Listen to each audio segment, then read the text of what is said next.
এবার শুনেন মুসলমান, কুকুর একটা কত বড় নাপাক জানোয়ার। আমার উলামায়ে কেরাম বসে আছেন, জিজ্ঞাসা করবেন।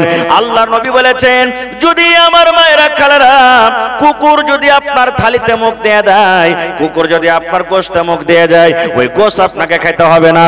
কুকুর যদি ভাতে মুখ দিয়ে দেয়, ওই ভাত আপনাকে খেতে হবে না।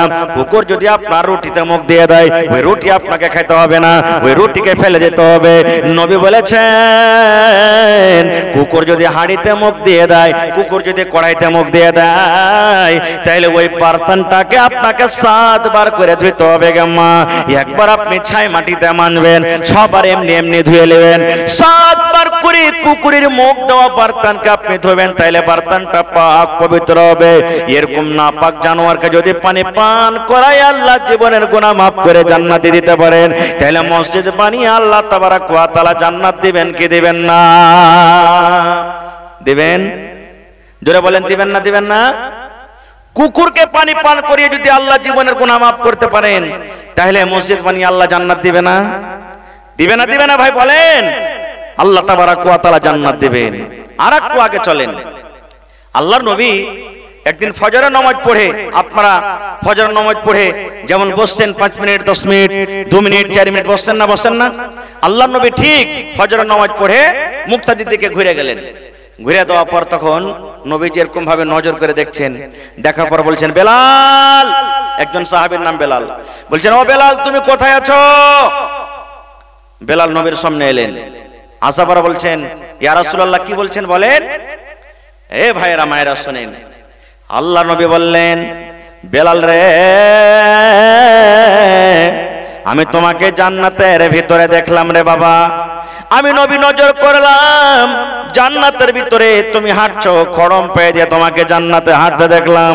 আমি নবী পিছনে পিছনে হাঁটছি, আর তোমাকে আমার আগে আগে জান্নাতের ভিতরে আমি দেখলাম। বেলাল, জীবনে কোন এমন আমল করেছো বাবা, সে আমলটার কারণে আমি তোমাকে জান্নাতের ভিতরে ঘুরতে দেখলাম, বলো তো সে আমলটা কি? হযরত বেলাল বলছেন, ইয়া রাসূলুল্লাহ, ওরকম তো আমি আমল কিছু দেখতে পাই না। আপনার সাথে নামাজ পড়ি, তেলাওয়াত করি, আর রোজার মাসে রোজা করি, এই ছাড়া তো আমার ওরকম কোনো আমল আর দেখতে পাই না যে আমি আমল করি। আল্লাহ রাসূল বললেন, বেলাল রে, তুমি মনে করো রে বাবা ভালো করে, তোমার জীবনে কোন এমন একটা আমল আছে যে আমলটা আল্লাহকে খুবই ভালো লেগেছেন, যে আমলটাকে খুবই ভালো লেগেছেন, সেই আমলটার কারণে আমি নবী তোমাকে জান্নাতের ভিতরে ঘুরতে দেখলাম। মনে করো মনে করো। এবার ভাবা চিন্তা করে হযরত বেলাল রাদিয়াল্লাহু তাআলা আনহু বললেন, ইয়া রাসূলুল্লাহ, আল্লাহ নবী গো, 5 ওয়াক্তের নামাজ তো পড়ি, 5 ওয়াক্তের নামাজের পর যখন যখন আমার ওযু ভেঙে যায়, হয়তো বেলা 9টার সময় হোক, বেলা 10টার সময় হোক, বেলা 8টার সময় হোক, কিংবা বেলা 2টা 3টার সময় হোক, যখন যখন আমার ওযুর দরকার হয়, আমি ওযু করে নি। আর ওযু করার পর আমার ধারণা একটা আছে, আমার একটা আমল আছে, আল্লাহ ওযু করে আমি কেমন করে এমনি থাকবো, আমি ওযুর হকটা আদায় করব, আমি ওযুর হকটা আদায় করব। আল্লাহর নবী গো, নামাজের টাইম হয় কিংবা নাই হোক, ওযু করার পর আমি আল্লাহর ঘর মসজিদে চলে যাই। আর মসজিদে যাওয়ার পর নবী গো, এই যে আমি নতুন করে ওযু করলাম, আমি 2 রাকাত আমি নামাজ আদায় করি। এটা আমার আমল। ওযু করার পর নামাজের টাইম হোক কিংবা নাই হোক, যখনই ওযু করি 2 রাকাত আমি নামাজ পড়ি যাই। আল্লাহ রাসূল বললেন, বেলাল রে, এই আমলটার কারণে আল্লাহ তোমার উপরে রাজি হয়ে গেছে রে বাবা। এই আমলটা আল্লাহকে তোমার খুবই ভালো লেগেছে, তোমার এই আমলটাতে আল্লাহ খুশি হয়েছেন। এই আমলটার কারণে আমি নবী তোমাকে জান্নাতের ভিতরে আমি দেখলাম। নারে তাকবীর!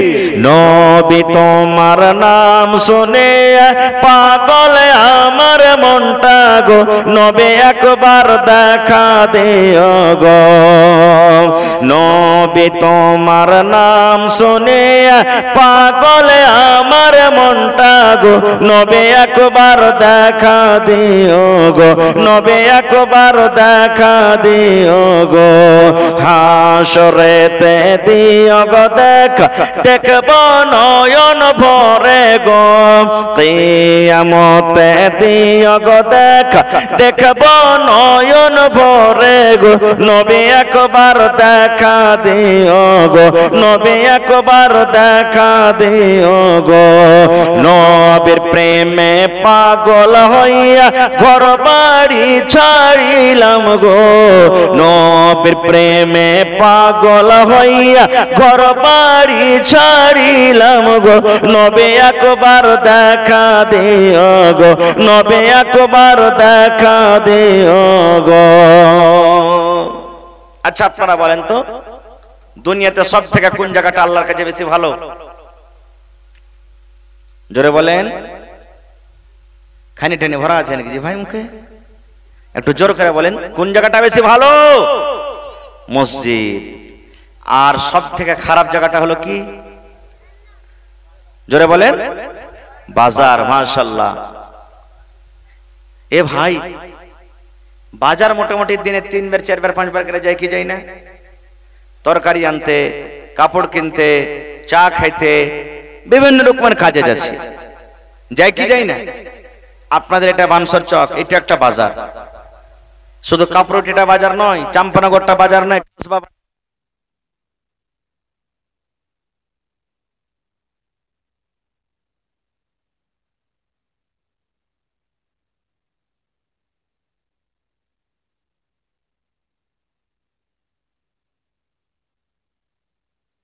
বাজার যাই। এ মায়েরা ভাইরা শুনেন, বাজারের ভিতরে একটা দোয়া আছে, বাজারের মধ্যে যাওয়ার একটা দোয়া আছে, আর দোয়াটার ফজিলত কি জানেন? আল্লাহর নবী বলেছেন, হে আমার উম্মতরা তোমরা শুনে নাও, বাজার যখন তোমরা যাবে, বাজারে তরকারি কিনতে যাবে, কাপড় কিনতে যাবে, চা খাইতে যাবে, নাস্তা কিনতে যাবে, মুরগা মাছ কিনতে যাবে, আল্লাহ নবী বলেছেন বাজারে যখন তুমি যাবে রে উম্মত, বাজারে ঢোকার আগে আগে যদি তুমি একটা দোয়া পড়ে দাও, যদি তোমার মুখ দিয়ে একটু দোয়াটা বাড়িয়ে যায়, তোমার 4 খানা তুমি ফজিলত তুমি পেয়ে যাবে। 1 নম্বর নবী বলেছেন, হ্যাঁ আমার উম্মতরা তোমরা শুনে নাও, তোমার জীবনে 10 লক্ষ আল্লাহ রাব্বুল আলামিন তোমার জীবনের গুনাহকে maaf করে দিবেন, 10 লক্ষ নেকি আল্লাহ তাবারাক ওয়া তাআলা তোমার নেকিতে তুলে দিবেন, এবং 10 লক্ষ দরজা আল্লাহ রাব্বুল আলামিন তোমার উঁচা করে দিবেন, এবং ওই দোয়াটা পড়ার বিনিময়ে আল্লাহ জান্নাতের ভিতরে একখান ঘর বানিয়ে দিবেন। সুবহানাল্লাহ। বাজারে ঢোকার দোয়া ভাই, বাজারে যখন ঢুকবেন দোয়াটা যদি পড়ে দিবেন, 10 লক্ষ জীবনের গুনাহকে আল্লাহ maaf করে দিবে। 10 লক্ষ নেকি লেখা হয়ে গেল, 10 লক্ষ আপনার মর্তবাকে আল্লাহ উঁচা করে দিবেন, এবং জান্নাতের ভিতরে একখানটা ঘর বানিয়ে দিবেন। কি দোয়া? লা ইলাহা ইল্লাল্লাহু ওয়াহদাহু লা শারীকা লা, লাহুল মুলকু ওয়া লাহুল হামদ, ইউহয়ী ওয়া ইউমীত ওয়া হুয়া হাইয়্যুন লা ইয়ামুতু বিয়াদিহিল খায়র ওয়া হুয়া আলা কুল্লি শাইইন কাদির। এটা বাজারে ঢোকার দোয়া, এটা বাজারে দাখিল হওয়ার দোয়া। আল্লাহ নবী বলেছেন এই দোয়া পড়তে হবে, লা ইলাহা ইল্লাল্লাহু ওয়াহদাহু লা শারীকা লা, লাহুল মুলকু ওয়া লাহুল হামদ, ইউহয়ী ওয়া ইউমীত ওয়া হুয়া হাইয়্যুন লা ইয়ামুতু বিয়াদিহিল খায়র ওয়া হুয়া আলা কুল্লি শাইইন কাদির। এই দোয়া যদি পড়ে বাজারে ঢোকেন, জান্নাতের ভিতরে একখানটা ঘর বনে যাবে। ওরে সুবহানাল্লাহ, কত বড় নেকির কাম! পড়িতে 1 মিনিটও লাগলো না, কিন্তু যদি পড়লেন পয়সা লাগলো না, এই আমলটার কারণে আল্লাহ তাবারাক ওয়া তাআলা জান্নাতের ভিতরে একখানটা ঘর বানিয়ে দিবেন। আর একটা খুব দামি হাদিস দিয়ে যাই ভাই, আল্লাহুস সামাদ। আপনি আমার যখন মত হবে, জীবনে এমন আমল করেন, মরার পর যত লোক আফসোস করে, আহ আব্দুল জব্বার মরে গেছে রে, আব্দুল্লাহ মরে গেছে, আব্দুল সাত্তার মরে গেছে, অমুক লোকটা মরে গেছে, আহ লোকটা খুব ভালো ছিল, লোকটা খুব ভালো ছিল, এরকম যাতে লোক আফসোস করে। আর মরার টাইমে এমন কোন আমল করে মরতে হবে না, লোক যাতে এই কথা না বলে ইসালা মরেছে, সেটা খুব ভালো হয়েছে, ই মরেছে তো খুব ভালো হয়েছে, সবকে জ্বালিয়ে পুড়িয়ে শান্তি গেল, ই আজ মরেছে তো খুব ভালো হয়েছে, লোকেরা যাতে এরকম কথা না বলে। এর প্রমাণ যদি মরার টাইমে যদি লোকেরা আপনার নাম করে লোকটা খুব ভালো ছিল, ওই লোকটা জান্নাতে চলে যাবে। আর যদি মরার টাইমে যদি আপনার দুর্নাম করে, খারাপ নাম করে, আল্লাহ রাসূল বলেছেন ওই লোকটা জাহান্নামের আগুনে পড়বে, জাহান্নামে যাবে। এর প্রমাণ আল্লাহর নবী একদিন বসে আছেন, সাহাবায়ে কেরাম একদিন বসে আছেন, আর একটা জানাজা রাস্তাতে হেঁটে চলেছে, একটা জানাজা লোকেরা ঘাড়ে করে নিয়ে চলেছে। জানাজা যখন পাস হয়ে গেল, সাহাবায়ে কেরামকে আল্লাহ রাসূল বলছেন, হাগো এই লোকটাকে যে ঘাড়ে করে নিয়ে যাওয়া হলো, এক লোকটাকে তোমরা চিনো? তো সাহাবীরা বলছেন, জি হুজুর চিনি। তো বলছেন যে লোকটা কেমন? বলছে হুজুর লোকটা খুবই ভালো, নবী সাহেব খুব লোকটা খুবই ভালো, দিনদার, এরকম ওরকম খুব নাম করলেন ওর। আল্লাহ রাসূল বললেন ওয়াজাবাত, একটা কথা বললেন ওয়াজাবাত, মানে তারপরে ওয়াজিব হয়ে গেল। ঠিক একটুখানি পর আবার একটা ওই মাইয়াত রাস্তা দিয়ে চলে যায়। ওই মাইয়াতটাও 2 নম্বরে যখন পার হয়ে গেল, আল্লাহ রাসূল সাহাবীরাকে বললেন, হাগো এই লোকটাকে তোমরা চিনো? বলছে হুজুর চিনি। তো বলছেন এই লোকটা কেমন? ওই বললেন না হুজুর, এই লোকটা খুবই বেঈমান শয়তান মানুষ, লোককে জ্বালালছে পোড়ালছে, মানে খুব দুর্নাম করলে, ওর খারাপ নাম গাইলে। নবী বললেন ওয়াজাবাত, তারপরে ওয়াজিব হয়ে গেল। এবার সাহাবীরা বললেন, আল্লাহ নবী গো আমরা বুঝতে পারলাম না, প্রথম যে মাইয়াতটা চলে গেল তার ব্যাপারে ভালো নাম গাইলাম, তার ব্যাপারে বললেন ওয়াজাবাত মানে ওয়াজিব হয়ে গেল। আর যার ব্যাপারে দুর্নাম করলাম, খারাপ নাম গাইলাম, তার ব্যাপারে বললেন ওয়াজাবাত মানে ওয়াজিব হয়ে গেল। আল্লাহ নবী গো ওয়াজাবাত মানে কি গো নবী, আমরা বুঝতে পারলাম না, ওয়াজাবাতের মানে আপনি বুঝিয়ে দেন। এই আমার ভাইয়েরা, মায়েরা, খালারা শোনেন, দয়ার নবী বললেন সাহাবীরে, যার তোমরা প্রথমে নাম করিলে লোকটা খুব ভালো, লোকটা খুব দিলদার, লোকটা খুব দানি, লোকটা খুব ইমানদার, যার তোমরা ভালো নাম গাইলাম, তার ব্যাপারে আমি ওয়াজাবাত বললাম, মানে ওয়াজাবাতিল জান্নাত, ওই লোকটা আল্লাহর জান্নাতের ভিতরে চলে যাবে। আর যার তোমরা দুর্নাম করেছো, যার তোমরা খারাপ নাম গাইলে, ওই লোকটা ওয়াজাবাতিন নার, ওই লোকটা আল্লাহর জাহান্নামের ভিতরে চলে গেল। তাহলে বোঝা গেল মরার টাইমে যদি ভালো নাম হয় জান্নাতের ভিতরে জায়গা হবে, মরার টাইমে, মরার পর যদি খারাপ নাম লোকেরা গাহে, ওই লোকটার ঠিকানা কোথায় হবে? জাহান্নামের ভিতরে হবে। এই জন্য জীবনে এমন আমল করেন, মরার পর যেটা লোক আফসোস করে, মরার পর লোক যেন আফসোস করে লোকটা মরে গেল, যেন দুর্নাম না করে। আর একটা আমল শোনেন, সুবহানাল্লাহ, পেশাব করার পর পানি নিতে হয়, কি হয় না ভাই? পেশাব করার পর পানি নিতে হয়। আমার ভাইয়েরা কিন্তু পানি লিবে না মেলাই ভাই, পেশাব করলে লল ঝুঁকে চলে এলো, বাস পানি লিলে না, খালি পায়খানার সময়তে পানি লিবে। আর একটা শরীয়তে কথা বলে দি, পায়খানা করতে বসবেন তো পেশাবও হবে না? হবে না? হানা বলেন পেশাব হবে না? হবে না? দুনিয়ার কোন মানুষ এমন আছে যে পায়খানা করতে বসবে পেশাব হবে না, আর ওর ঝাড়া ফিরা হবে না? পেশাব করতে বসে বিনা ঝাড়া ফিরাতে পেশাব করা হয়ে যাবে, কিন্তু আল্লাহ এমন সিস্টেম বানালছে যে ঝাড়া ফিরতে বসার কেন পেশাব করতেই হবে, এক ফোঁটাই আসো পেশাব করতেই হবে তাকে। কিন্তু হায়রে আফসোস, যখন পায়খানা করতে বসবো তখন পানি খরচ করবো, আর পেশাব করতে বসবো তখন মেলায় ভাই পানি লেই নে। আল্লাহর নবী একদিন একটা ঘোড়াতে চড়ে কিংবা গাধাতে চড়ে রাস্তাতে হেঁটে চলেছেন, গাধার উপরে চড়ে, ঘোড়ার উপরে চড়ে হাঁটছেন। হাঁটতে হাঁটতে হাঁটতে হঠাৎ করে ঘোড়া বিধকে গেল, ঝেড়কে গেল, মনে হয় নবীজিকে ঘোড়া ফেলিয়ে দিবে, এরকম ঘোড়া ঝেড়কে গেল। নবীজি ঘোড়া থেকে নেমে গেলেন, নামে যাওয়ার পর দেখছেন ওখানে কয়েকটা কবর আছে, 2-4টে কবর ওখানে আছে। আল্লাহর রাসূল বললেন, ও আমার সাহাবীরা, এই কবরগুলা কি তোমরা চিনো, জানো এই কবরগুলা কার? নবী বললেন, কবরগুলা তোমরা কে চিনো, এই কবরগুলা হলো কার?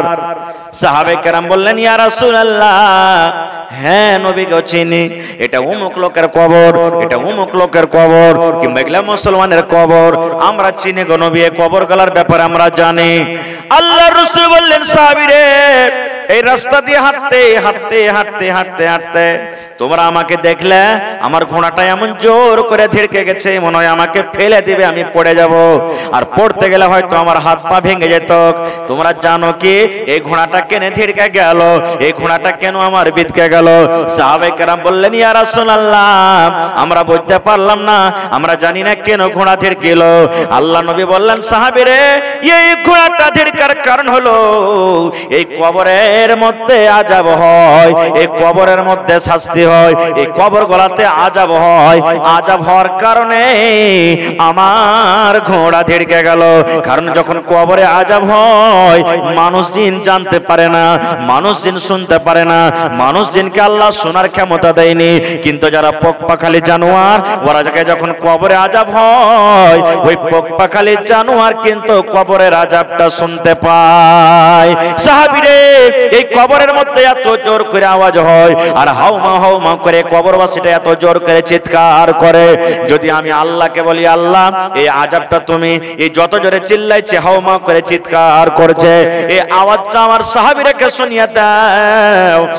আমি যদি আল্লাহকে বলি, আল্লাহ রাব্বুল আলামিন হয়তো তোমাদেরকে আওয়াজটা শুনিয়ে দিবে, কিন্তু আমি শোনাবো না। শোনাবো না কেন? শোনাবো না, তোমরা যদি আযাবটা শুনে নাও, তোমরা যদি মানুষদের কাঁদছে কবরের ভিতরে পড়ে পড়ে, এই আওয়াজটা তোমরা যদি শুনে নাও, তাহলে ডরের কারণে, ভয়ের কারণে তোমরা মানুষকে দফন করবে না,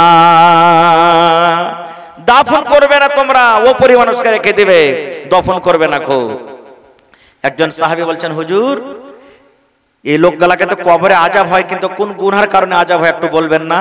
গুনাহটা কি, কোন পাপের কারণে আযাব হয়?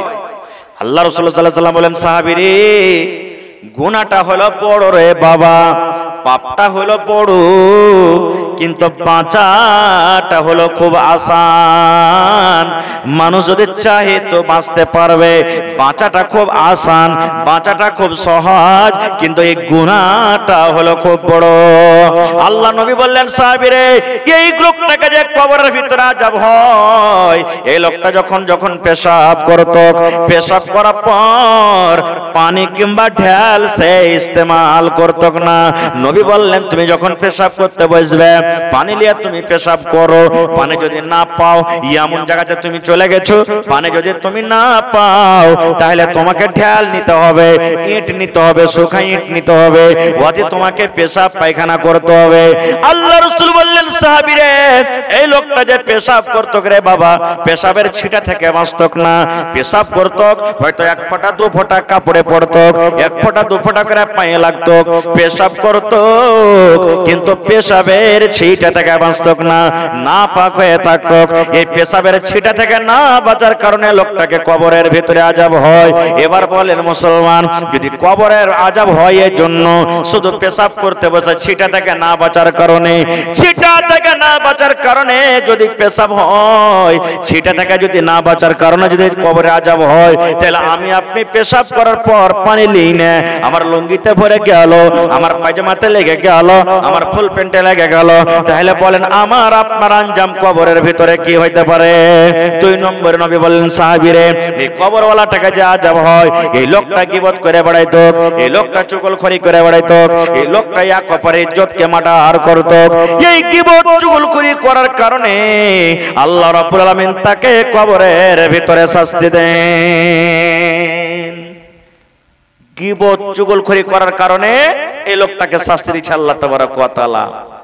এবার বলেন, আমি আপনি রাত দিন এক অপরের গীবত করছি, আরে অমুক মাস্টার, অমুক মুলবি, অমুক নমাজি, ওই মোড়ল তো সালে 1 নম্বর কার ঘুষ করবে, অমুক সারপঞ্চ মুখিয়া, হ্যাঁ ওই হাজির না হজ আল্লাহ ঘোড়ার ডিম কবুল করবে, লোককে খায়া ঠকিয়ে চলে গেছে, লোকের হক মেরে মেরে গেছে, ওরকে হজ না ঘোড়ার ডিম কবুল হবে। এই যে দেখেন, ইয়া কপারের রাত দিন আমরা পিছে লেগে আছি, আমাদের আঞ্জাম কি হবে ভাই? কিয়ামতের দিন কি হবে আঞ্জাম? কিছু বুঝতে পারছেন? সুবহানাল্লাহ। ভাইরে, এই জন্য পেশাব যখন করতে বসবেন, খবরদার খবরদার পানি নেবেন, বেটা ছেলে হোক কিংবা বেটি ছেলে হোক, পানি নেবেন। নামাজ আপনি যদি নাও পড়েন, বলবেন মাওলানা নামাজ পড়ি না তাও পানি নিতে, জি, আল্লাহ রাসূল বলেছেন, আত-তাহুর শাতরুল ঈমান, মানুষের পাক সাফ থাকাটা হলো কি ঈমানের আধখানি। আধখানি ইমানের অর্ধেক আল্লাহুস সামাদ। আপনি নামাজ পড়েন বা নাই পড়েন, কিন্তু একটা মুসলমানকে সব সময়তে পাক সাফ হয়ে থাকতে হবে। মতের কোনো গ্যারান্টি নাই। হঠাৎ করে যদি না পাকের হালাতে আপনার যদি মত হয়ে যায়, তাহলে বলেন তো আপনার অবস্থাটা কি হলো? মানুষ তো জানে না যে এই পাকি হালাতে মরলো কি না পাকি হালাতে মরলো। এই জন্য একটা মুসলমানকে সব সময়তে পাক সাফ হয়ে থাকতে হবে। আর 2 নম্বর কথা হলো কি, যে আল্লাহ রাসূল সাল্লাল্লাহু আলাইহি ওয়াসাল্লাম বলেছেন গীবত চুগলখড়ি করতে হবে না কো।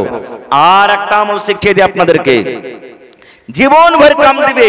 বুখারী শরীফের শেষ হাদিস, আল্লাহ রাসূল বলেছেন কালেমাতানি হাবিবাতানি ইলার রহমানি ওয়া সাকিলাতানি ফিল মিজানি ওয়া খাফিফাতানি আলাল লিসান। ভালো করে ধ্যান দিয়ে শুনবেন। এই যুবক ভাই মুখস্থ করলেন দোয়াটা, একবারই ছোট্ট দোয়া। নবী বলেছেন কালেমাতানি হাবিবাতানি ইলার রহমানি, দুটা কালিমা, দুটা কথা আল্লাহ খুবই ভালোবাসেন, দুটা কথা আল্লাহ খুবই ভালোবাসেন। ওয়া সাকিলাতানি ফিল মিজান, কিয়ামতের দিন ওই কালেমা দুটা যখন ওজন করা হবে, আল্লাহর তারাজুর পাল্লা ভারী হয়ে যাবে। 3 নম্বরে নবী বলেছেন ওয়া খাফিফাতানি আলাল লিসান, মুখ দিয়ে কালেমা পড়তে একবারে খুব সহজ আসান। এখানটা মুখস্থ করতে হবে, আপনাকে করতে হবে না। কালেমাতানি হাবিবাতানি ইলার রহমানি ওয়া সাকিলাতানি ফিল মিজানি ওয়া খাফিফাতানি আলাল লিসান। এখানটা মুখস্থ করতে হবে না। এটা হলো ফজিলত। আল্লাহ খুবই ভালোবাসেন, মুখে পড়তে আসান, কিয়ামতের দিন নেকির পাল্লা ভারী হবে। কি কথা? সুবহানাল্লাহি ওয়া বিহামদিহি সুবহানাল্লাহিল আযীম। এখানটা মুখস্থ করতে হবে। পড়েন আমার সাথে, সুবহানাল্লাহি, পড়েন জোর করে পড়েন, সুবহানাল্লাহি ওয়া বিহামদিহি সুবহানাল্লাহিল আযীম, সুবহানাল্লাহি ওয়া বিহামদিহি সুবহানাল্লাহিল আযীম। মুখস্থ হলো না? হলো না? হলো না? কখন পড়বেন দোয়াটা? এই দোয়াটা পড়ার কোনো টাইম নাই রে ভাই। নামাজ পড়তে যাচ্ছেন হাঁটতে হাঁটতে পড়বেন, নামাজ পড়ে বাড়িতে আসছেন পড়বেন, মসজিদে আপনি বসে আছেন পড়বেন, আপনি বাজারে বসে আছেন পড়বেন, চার দোকানে চা খাচ্ছেন বসবেন, আপনি মোটরসাইকেল চালিয়ে যাচ্ছেন পড়বেন। যে কোনো টাইমে সময়তে আপনি পড়তে পারেন।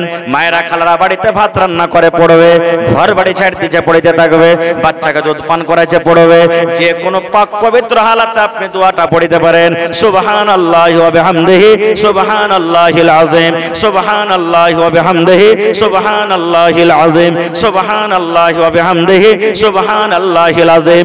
এই দোয়াটা পড়তে গেলে কিয়ামতের দিন আল্লাহ আপনার মিজানের পাল্লাকে ভারী করে দিবেন। ভাইরে, আর একটা হাদিস আপনাদের সামনে বলে দিই।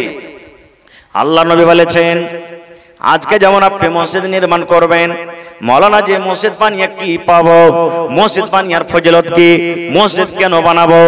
এ ভাই মুসলমান, মুসলমানের জান, মুসলমানের শান মসজিদ। যেখানে মসজিদ আছে ওখানে মুসলমান আছে, যেখানে মুসলমান আছে ওখানে মসজিদ আছে, যেখানে মুসলমান নাই ওখানে কিন্তু মসজিদ নাই। আল্লাহ নবী বলেছেন উম্মত মান বানা লিল্লাহি মসজিদান বানাল্লাহু লাহু বাইতান ফিল জান্নাহ।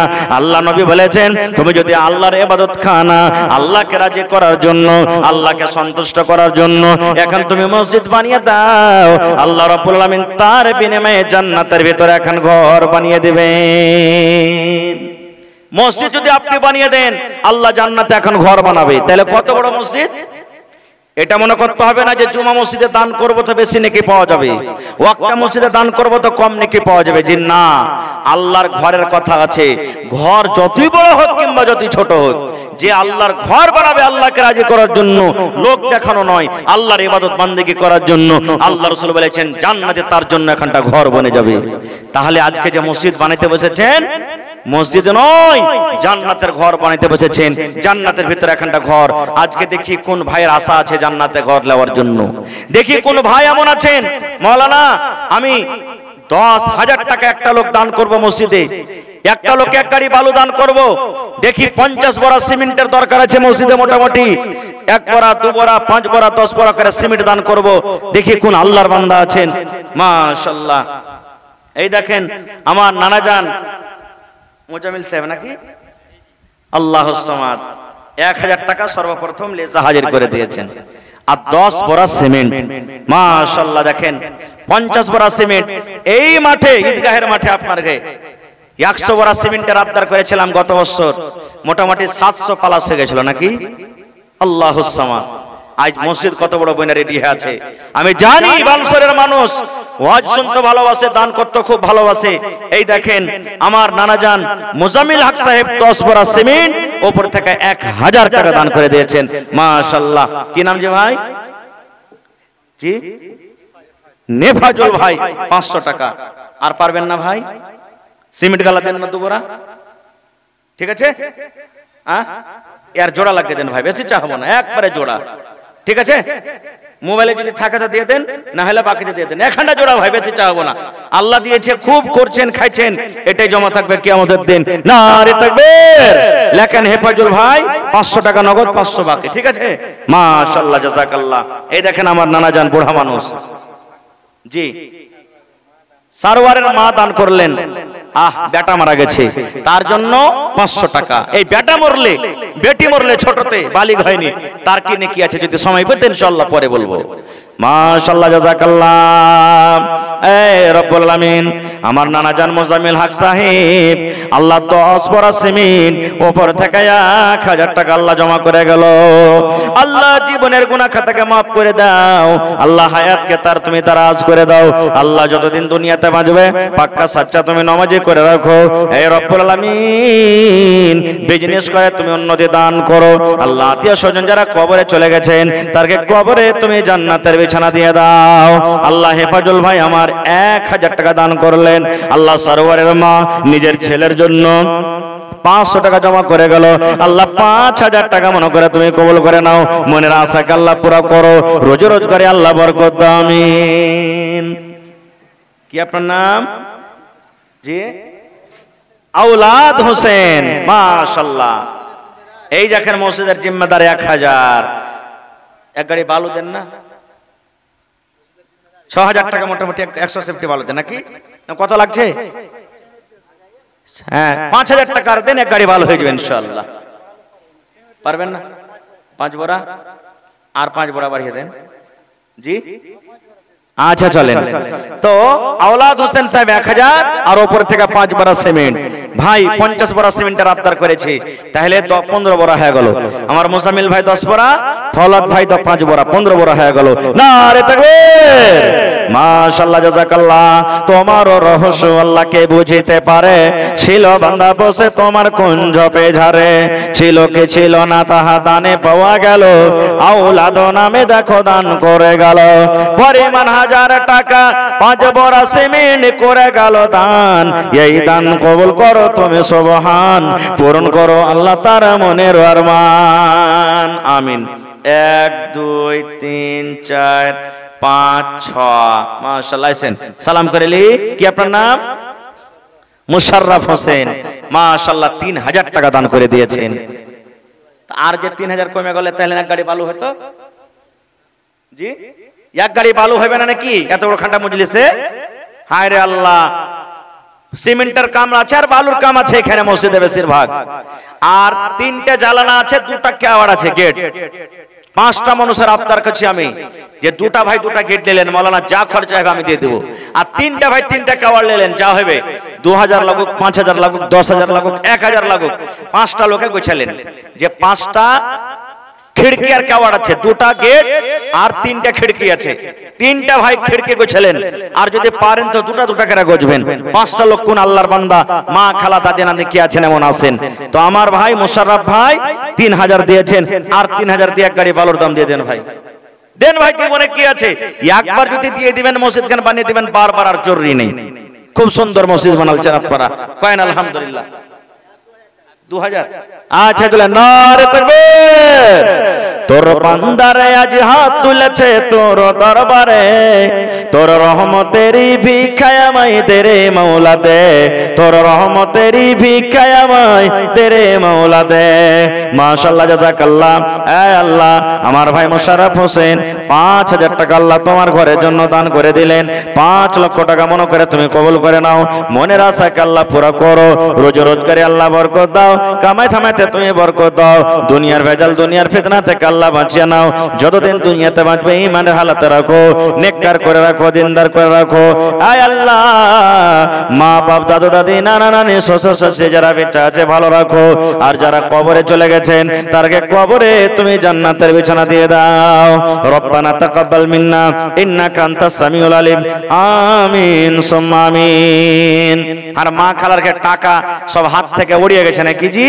হায় আল্লাহ, ওই মা খালারা, এখানকার মা খালা তো দান দিতে খুব বাহাদুর, ছাগল দান দেয়, আর কি বলছে রে, কাঁথা গাদলা জেওয়ার কাঁসার থালি বর্তন সব এগুলা দান করে। তা আপনারা দিয়ে পাঠান মা খালারা, আপনারা চটচট করে।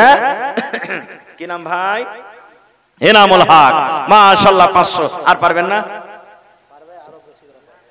5 বড়া সিমেন্ট গালা দেন না জি ভাই। হ্যাঁ, ওর ছোট 5 বড়া 500 টাকা দিলে, আর 5 বড়া 500 টাকা ওর ছোট নাকি? নামটা দেখেন তো, এনামুল হক, হাক্কা ইনাম। ওরে আল্লাহ, কত সুন্দর নাম। 500 দিয়েছে দান, আর মাত্র 5 বড়া সিমেন্ট আছে কম। নারে তাকবীর। 2 বড়া? আচ্ছা চলেন, ঠিক আছে। মাশাআল্লাহ, জাযাকাল্লাহ। এই আল্লাহ, এনামুল ভাই আমার, আল্লাহ 2 বড়া সিমেন্ট উপর থেকে 500 টাকা জমা করে গেল। আল্লাহ তার দান তুমি কবুল করে নাও। মাশাআল্লাহ, দেখেন সব নওজওয়ান যে ভাই, এই দেখেন এই 2-3 দিন আগে সোনাঘাটে জালসা হয়েছিল নাকি? ওরে আল্লাহ, নওজওয়ান লা খেপে গেছিল যে ভাই, খেপে গেছিল। আপনারকে বাড়ির পাঞ্জরে ফারিয়ানি গাঁ চেনেন? ফারিয়ানি পশ্চিম টোলা, 15 ঘন্টা মাত্র ঘর। ওরে আল্লাহ ভাইরে, 2 ঘন্টা খালি দোয়া দিয়েছি ওরাকে, এত দান। মোটামুটি 15 খান বাড়িতে গরিব মানুষ সব খাটছে খাইছে, নতুন করে মসজিদ করবে। আমাকে মনে হয় যে 5 লাখ টাকার কম কালেকশন হয়নি এই পরশুদিন রাইতে ভাই। সুবহানাল্লাহ, এত মানুষেরা দান করেছে। আল্লাহুস সামাদ। তো আমার ভাই কি নাম? কামরুল হক। মাশাআল্লাহ, কামরুল হক ভাই 1000 টাকা দিয়েছেন। হ্যাঁ ভাই, কম যে হয়ে গেল জি, থিয়ে দিব ভাই, ঘুরিয়ে দিব না। সিমেন্ট গালা দেন 10 বড়া। কতটি পারবেন? 5 বড়া পেলে নেবেন। এটাও পারবেন না? আচ্ছা, একটা থিয়ে দেবে, এক কাম করেন না, ইয়ার জোড়া লাগিয়ে দেন, আর 1000 টাকা দিয়ে দেন, ঠিক আছে? নারে তাকবীর। মাশাআল্লাহ, জাযাকাল্লাহ। আল্লাহ কামরুল ভাই আমার 2000 টাকা আল্লাহ জমা করে গেল। 2 লক্ষ টাকা মনে করে তুমি কবুল করে নাও। মনের আশাকে আল্লাহ পুরা করো, রোজি রোজগারে আল্লাহ বরকত দাও, কামাই থামাইতে আল্লাহ বরকত দাও, দুনিয়ার ভেজাল দুনিয়ার ফিতনা থেকে আল্লাহ বাঁচিয়ে নাও। যতদিন দুনিয়াতে বাঁচবে আল্লাহ ঈমানের হালাত রাখো, নেককার করে রাখো, হাতে টাকাতে পয়সাতে বরকত দাও। রব্বানা তাকাব্বাল মিন্না ইন্নাকা আনতাস সামিউল আলিম। আমিন সুম্মা আমিন। আসেন ভাই, লেট করিয়েন না, চট করে নিজের দান টাকা দিয়ে দেন। শাফিক আহমদ হোসেন মোবাইলে 500 টাকা দান করেছে। 1000 পারলে না পড়াইতে? আচ্ছা, বাইরে আছে নাকি? মাশাআল্লাহ, জাযাকাল্লাহ। আল্লাহ শাফিক ভাই আমার 500 টাকা আল্লাহ মোবাইলে দান করে দিলেন। আল্লাহ তার দান তুমি কবুল করে নাও। মনের আশাকে আল্লাহ পুরা করো, রোজি রোজগারি আল্লাহ বরকত দাও, কামাই থামাইতে আল্লাহ বরকত দাও, দুনিয়ার ভেজাল দুনিয়ার ফিতনা থেকে আল্লাহ বাঁচিয়ে নাও। যতদিন দুনিয়াতে বাঁচবে ঈমানের হালাত রাখো, নেককার করে রাখো। আমিন। ভোরকার আশরা করিয়েন না ভাই, কারণ মৌসুমের কোনো গ্যারান্টি নেই। রাতের বেলাতেই সব একবারে নিজের দানটাকে ভাই দিয়ে দেন আপনারা। চাচি দিলে কি তোমার নাম? আফতাব আলমের চাচি, আল্লাহুস সামাদ 100 টাকা। মা খালা বহিন আপনারা 1 বড়া 2 বড়া করে সিমেন্টের দাম গালা দিয়ে পাঠান। আল্লাহুস সামাদ। এখানকার মানুষ তো খুবই দামি জি, হ্যাঁ, আল্লাহুস সামাদ দিয়ে পাঠান।